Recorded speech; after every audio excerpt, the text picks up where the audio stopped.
जेव्हापासून खासदार झाले तेव्हापासून दररोज मी बारामती लोकसभा मतदारसंघाच्या दौऱ्यावर असते. तसाच आणखीन एक आज इंदापूर आणि बारामतीचा दौरा. ताई, तुम्ही मागाशी भाषणात देखील उल्लेख केला पवार साहेबांनी लोणावळ्यामध्ये वक्तव्य असं मला मोबाईलमध्ये आलं असं मी म्हणते. असं त्याच्यामध्ये सांगण्यात आलं होतं की सुनील शेळके यांनी असं म्हटलं की या कार्यक्रमाला जाऊ नका. त्यावेळेस शरद पवार म्हणाले त्यांना की असं दमदाटीचं राजकारण कोणी केलं नाही. की शरद पवार एकतर मी कुणाच्या नादी लागत नाही, नादी म्हणजे कुणाच्या वाटेत जात नाही, पण लागलं तर सोडत नाही असं पवार साहेब सोडत नाही असं म्हणाले. वाव,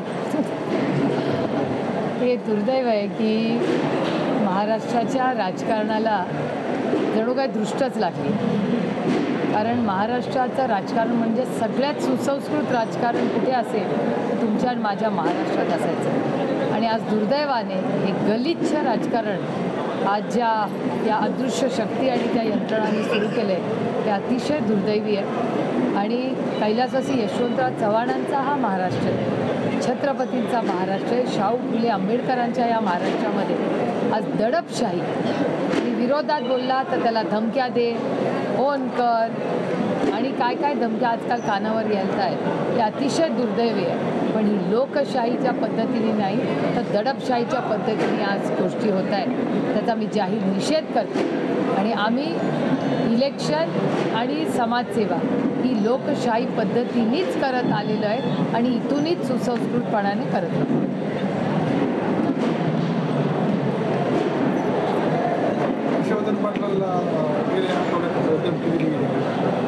मी वर्तमानपत्रात माझ्या वाचण्यात असं आलं आणि तुमच्या सगळ्यांच्या चॅनलवर सांगण्यात आलं की हर्षवर्धन भाऊंना धमकी देण्यात आली आणि त्यांनी महाराष्ट्राच्या गृहमंत्र्यांना पत्र लिहिलं होतं की त्यांच्या जीवाला धोका आहे आणि त्यांना धमक्या दिल्या जातात. माझं असं म्हणणं आहे की ज्या व्यक्तीने उभं आयुष्य सामाजिक कामासाठी दिलं तो या राज्याचा एक महत्त्वाचा नेता आहे आणि त्या नेत्याला धमकी द्यायची हिंमत जाऊन कोण करत असेल तर हे अतिशय दुर्दैवी आहे. मी स्वतः 2 दिवसापूर्वी तुमच्याच माध्यमातून महाराष्ट्राच्या गृहमंत्र्यांना विनंती केली होती की हर्षवर्धन भाऊंना आपण तातडीने सिक्युरिटी द्यावी, त्यांची सुरक्षितता आणि कुठल्याही नागरिकाची हिंमतच कशी होते त्या लोकांची अशा धमक्या द्यायची.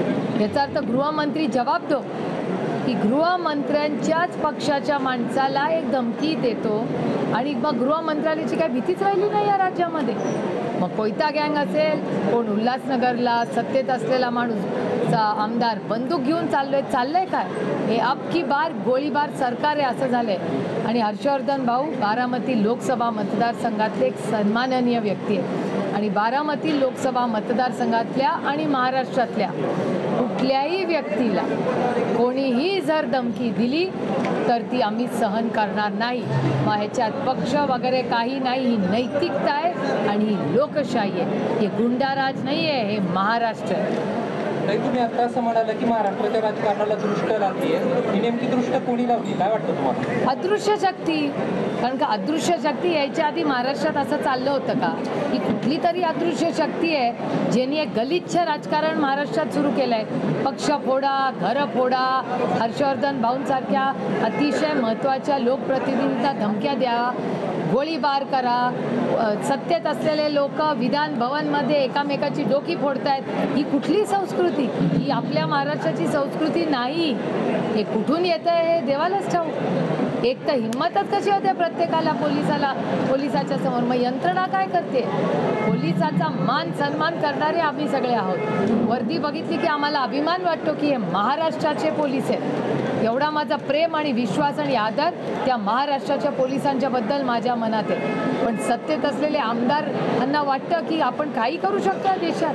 ही दडपशाही आहे, नाही तर काय आहे? ही लोकशाही आहे. असे धमक्यांना वगैरे आम्ही घाबरणार नाही.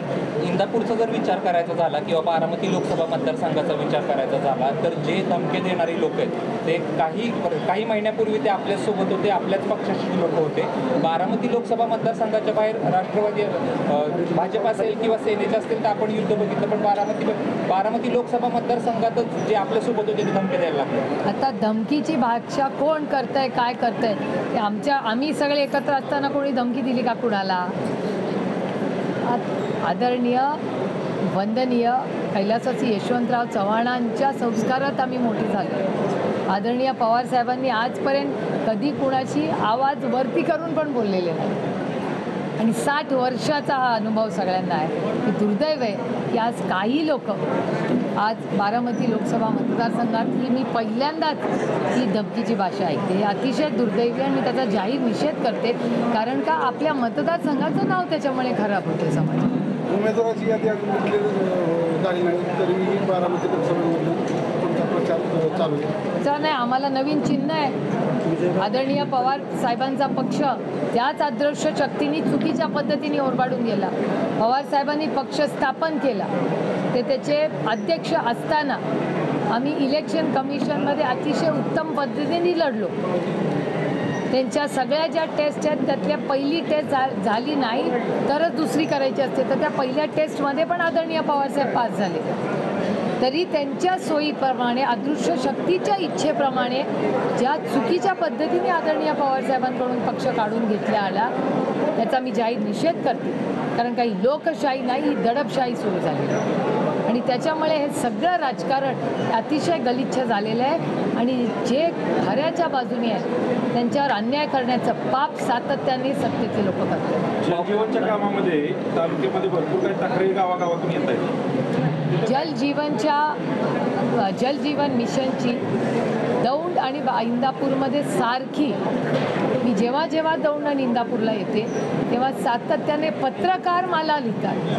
पत्रकार आणि ग्रामस्थ माझ्याकडे पत्र घेऊन येतात की जलजीवन मिशनच्या दौंडमध्ये तर बातम्याही प्रचंड झालेल्या आहेत जलजीवन मिशनच्या.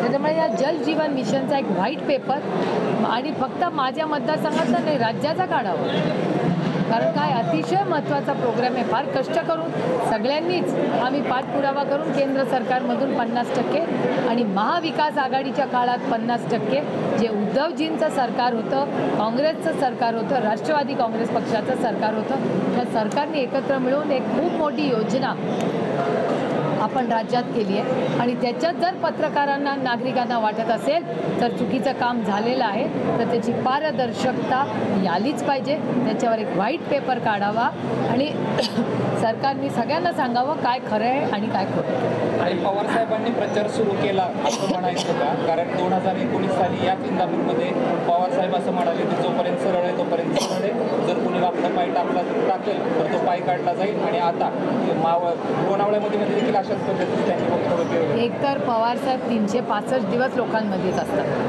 त्यांच्या सभा संपर्क हा काही इलेक्शन पुरतं सीमित नसतो. ते 365 दिवस सकाळी 7:30 वाजल्यापासून रात्रीपर्यंत लोकांच्याच बरोबर रमतात, कारण का त्यांचा टॉनिकच तुम्ही सगळे आहात. याच पार्श्वभूमीवर हर्षवर्धन पाटील की दत्तात्रय भरणे कुठल्या भाषेवर या निवडणुकीच्या पार्श्वभूमीवर दत्ता मामा भरणे आणि हर्षवर्धन पाटलांनी तिन्ही माझ्या इलेक्शनला मदत केली आहे, ती मी आयुष्यात विसरणार. माझ्यासाठी जे कोणीही एवढं जरी केलं असेल त्यांच्याबद्दल माझ्या मनात आदर सन्मानच असेल. हे माझ्या आईने केलेले माझ्यावरचे संस्कार आहेत. माझ्या आईने मला नेहमी सांगितले की ज्यांनी कोणी आयुष्यात तुला एवढी जरी मदत केली असेल तर सुप्रिया ही आयुष्यभर लक्षात ठेव. त्याच्यामुळे हर्षवर्धन भाऊ आणि भरणे मामा आणि असंख्य कार्यकर्त्यांनी माझ्यासाठी 1, 2 नाही 3 इलेक्शन्सला जी मदत केली ती मी आयुष्यभर विसरणार. काल झालेल्या मेळाव्यात सारिका भरणे म्हणाल्या की सुनेत्रा पवारांना दिले. लोकशाही आहे, त्यांना बोलायचा अधिकार आहे. हर्षवर्धन पाटलांचं शब्द कसला शब्द?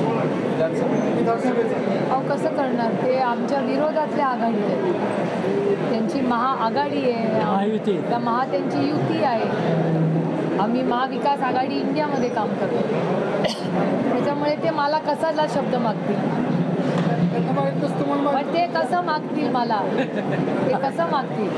पालकमंत्री म्हणून अजितदादांनी भाजपच्या कार्यकर्त्यांना दुय्यम वागणूक दिली, ते लोकसभेला तुमचं काम करतील.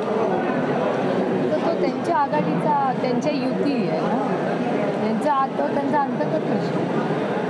मी लोकांकडे संघटना म्हणून किंवा व्यक्ती म्हणून नाही, मी ही लोकशाही पद्धतीने लोकांना मतं मागतो.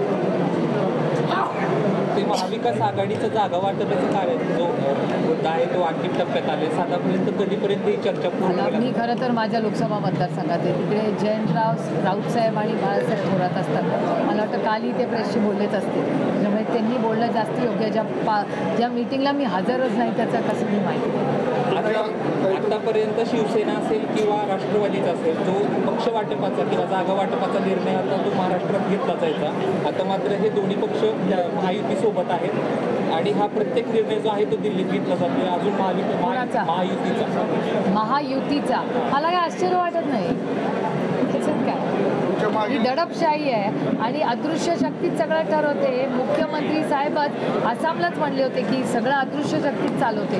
त्याच्यामुळे आम्ही जे गेले अनेक महिने भाषणं करतो त्याच्यावर तुम्ही शिक्कामोर्तब केलं. तुमच्या मागील 2-3 दौऱ्यामध्ये आम्ही आज प्रवीण माने दिसत नाही. प्रवीण माने तुमच्या दौऱ्यामध्ये सगळे पुढे मागे कोण वेगळा दौरा करतं, कधी कोणी वेगळ्या जबाबदाऱ्या करतं.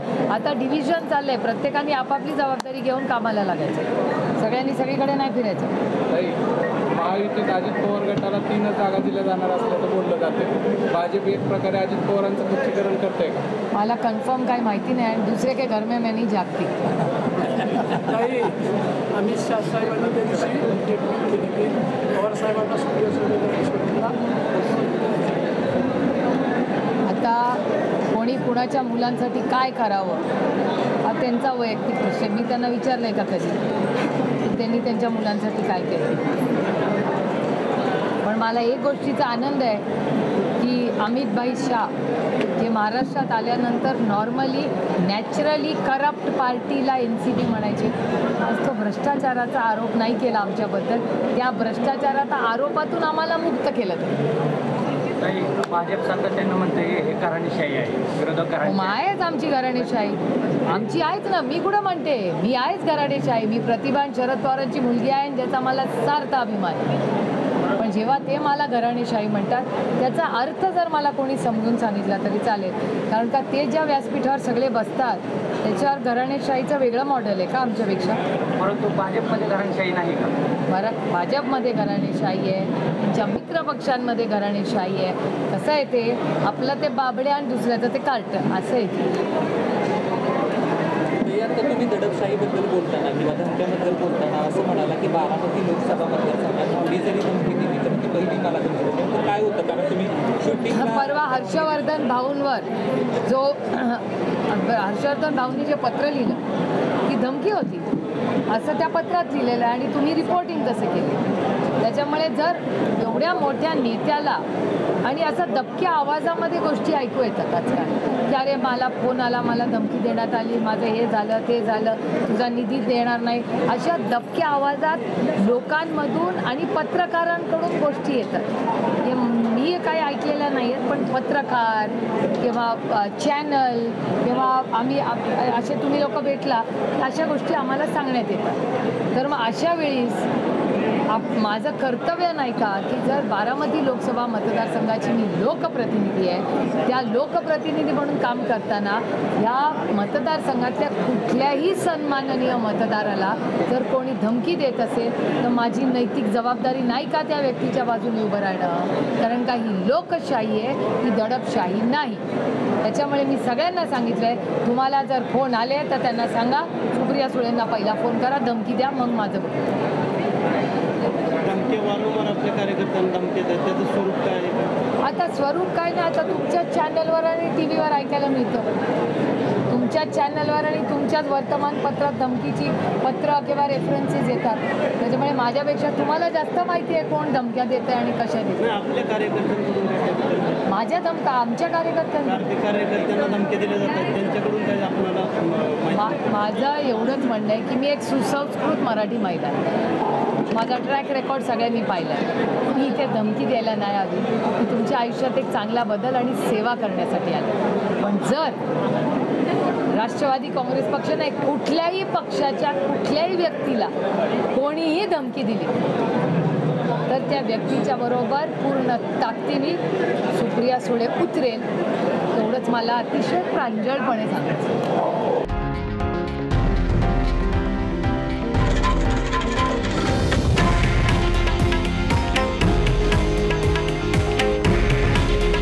हे आहे देशातील नंबर 1 न्यूज नेटवर्क आणि आपण पाहत आहात TV9 मराठी. काळजी तुमची, हित महाराष्ट्राचं.